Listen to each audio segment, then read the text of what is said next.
নমস্কার বন্ধুরা, টুম্পাস কিচেনে সবাইকে স্বাগত। আজ তৈরি করব সম্পূর্ণ নিরামিষ কচু শাকের রেসিপি।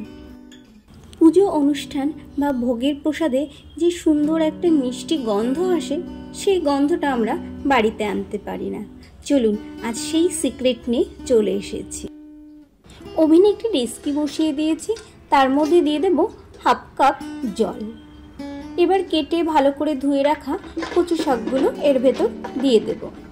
একটু জল না দিলে কচু শাকটা লেগে যেতে পারে। দিয়ে দেব হাফ চামচ নুন। একটি ঢাকনা দিয়ে 10 মিনিটের জন্য ঢেকে দেব। এ সময় গ্যাসের ফ্লেম লো টু মিডিয়াম রাখব। কচু শাক আমাদের সেদ্ধ হয়ে গেছে। এই জল শুদ্ধ কচু শাকটাকে আমরা নামিয়ে রাখবো। এই জলটা ফেলে দেব না, ফেলে দিলে কচু শাকের টেস্ট অনেকটাই কমে যায়। এই জন্য আমি অল্প জলে কচু শাকটা সেদ্ধ করে নিয়েছি। ওভেনে একটি কড়াই বসিয়ে দিয়েছি, কড়াই গরম হয়ে গেছে। দিয়ে দেব 2 চামচ সর্ষের তেল। এর মধ্যে দিয়ে দেব 1 মুঠো বাদাম। গ্যাসের ফ্লেম লো রেখে বাদামটাকে 1 মিনিট মতো ভেজে নেব। আপনারা লাল খোসাওয়ালা বাদামগুলো দিতে পারে, দেখতে ভারী ভালো দেখায়। বাদামগুলো ভাজা হয়ে গেছে, এখন একটি পাত্রে এগুলোকে তুলে নেব।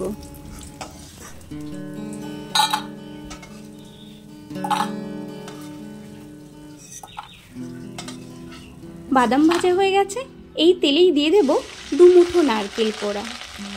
ওই একটি নারকেলের অর্ধেক মালা নারকেল নিয়েছিলাম, সেটা কুড়িয়ে খুব ভালোভাবে ভেজে নেব। এই রেসিপিটাতে না কুড়িয়ে দিলে বেশি টেস্ট লাগে নারকেলটা। আপনারা চেষ্টা করবেন এভাবে কুড়িয়ে দিতে। গ্যাসের ফ্লেম লো রেখে নারকেলটাকে আমরা খুব ভালোভাবে ভেজে নেব। কিছুক্ষণ ভাজার পর দেখবেন এরকম ফেনা বেরিয়ে আসছে, অর্থাৎ নারকেল ভাজা হয়ে গেছে। নারকেলের ভেতরে যে তেলটা ছিল সেটা বেরিয়ে আসছে। একটি পাত্রে নারকেলটা আমরা তুলে নেব।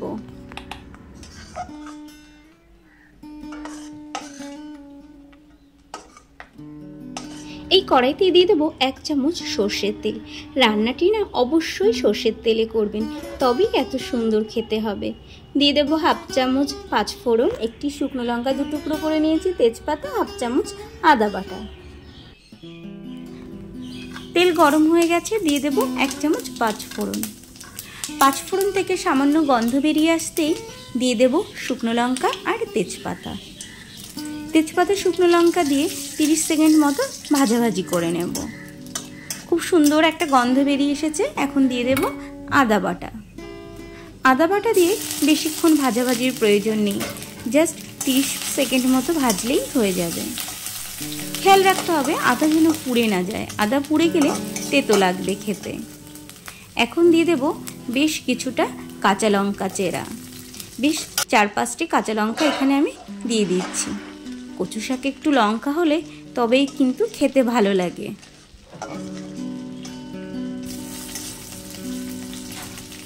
এখন আমাদের সেদ্ধ করে রাখা কচু শাকটা এই ফোড়নের মধ্যে ঢেলে দেব। জল শুদ্ধ কচু শাক দেওয়াতে যেমন খেতে টেস্টি হবে, তেমন পুষ্টিগুণ সম্পূর্ণ থাকবে। এভাবে একটু হাতে সময় নিয়ে যদি কচু শাক রান্না করা যায়, খেতে কিন্তু খুবই ভালো হয়। দিয়ে দেবো 1 চামচ হলুদ গুঁড়ো। নুন দেব স্বাদ অনুসারে। খেয়াল রাখতে হবে কচু শাক সেদ্ধর সময় নুন দিয়েছিলাম। খুব ভালোভাবে মিশিয়ে নেব। গ্যাসের ফ্লেমটা প্রথম দিকে একটু বেশি দেয়া যেতেই পারে, কোনো অসুবিধা নেই।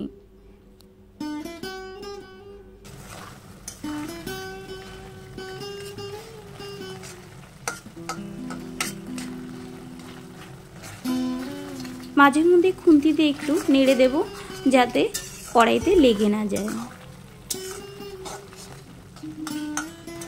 যখন জল শুকিয়ে আসবে তখন গ্যাসের ফ্লেমটা অবশ্যই লো করে দিতে হবে। খুব ধীরে ধীরে শুকিয়ে নিতে হবে। যত কচু শাক শুকানো যাবে তত কিন্তু টেস্ট বাড়ে। আমি এখানে খুন্তির সাহায্যে একটু মেলে মেলে দিয়ে শুকিয়ে নেব কচু শাকটা।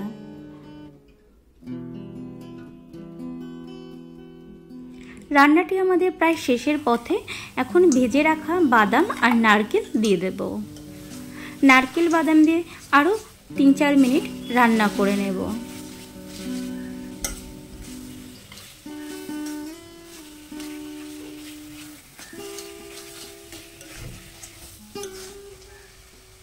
নিরামিষ রান্না একটু মিষ্টি হলে খেতে বেশ ভালো লাগে, আর কচু শাক তো একটু মিষ্টি মিষ্টি খেতে ভালো লাগে। তার জন্য দিয়ে দেব 1/2 চামচ চিনি। আপনারা স্বাদ অনুযায়ী চিনি দেবেন।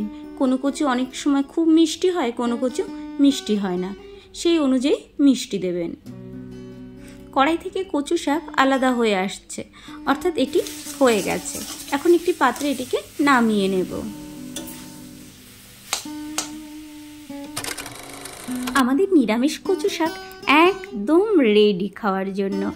আপনারাও বাড়িতে তৈরি করুন, খান। আর আমার রেসিপিটি কেমন লাগলো কমেন্টস করে জানাতে ভুলবেন না। ভালো লাগলে লাইক শেয়ার করবেন। এরকম রেসিপি দেখতে হলে চ্যানেলটিকে অবশ্যই সাবস্ক্রাইব করবেন। Thank you.